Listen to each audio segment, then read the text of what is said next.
In English, we can place emphasis on certain parts of words or certain syllables in the word. Placing the emphasis on certain syllables can change the meaning of the word. These are called heteronyms. For the example, we have record versus record. So the emphasis originally, record, is placed on the RE. And that word means like the fastest time, world record, we say, or save this document for your records. Versus if we record something, that's to like write it down, right? To record is a verb. Contract versus contract. Contract has the emphasis placed on the front of this word. So the CON, right? Contract is a document that we sign. If I contract something, that means I get sick, right? I contracted COVID-19. I contracted a disease. Present and present, right? So present is a gift versus present means to show and tell. Right now, I am presenting. Produce versus produce.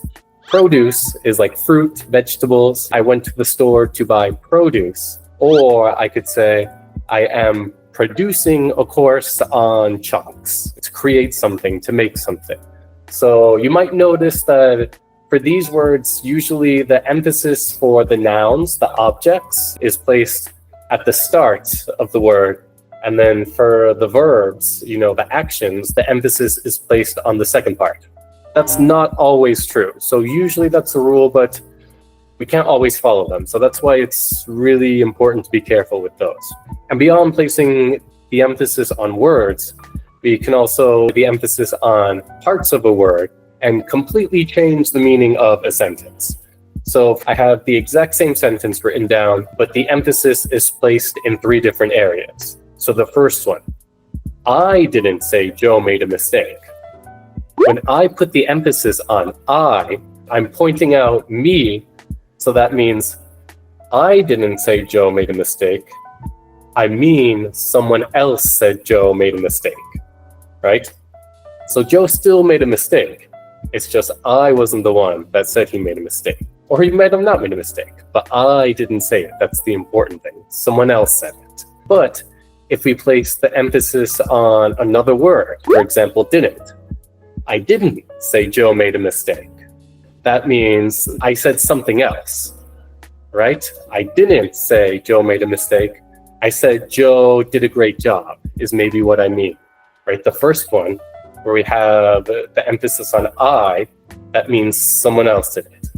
The second one, the emphasis is on I didn't, so that means I did something else. Where we place the emphasis, that's where the opposite action should happen.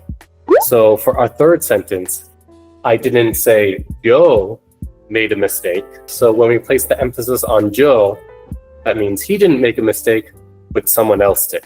So even though the sentence is completely the exact same, where we place the emphasis can subtly change the meaning in ways. So if I say, Katie really likes the cookies you made, the emphasis is on cookies, right? Katie really likes the cookies you made. So what does that mean? That means if Katie likes the cookies, maybe she didn't like anything else. Maybe you also made cake, brownies, maybe you made pie, and she doesn't like those, right? We're placing the emphasis on cookies, so that means everything else, sorry, she probably didn't like it. For our second example, you did a great job with your presentation. So at the start, I placed it at you. So if I tell someone, you did a great job, what do I mean by that? Exactly, very good. Only you did a good job. So everyone else, maybe there were 5 people in the presentation, they didn't do a good job. All right, so our next one. They always need help with their reports.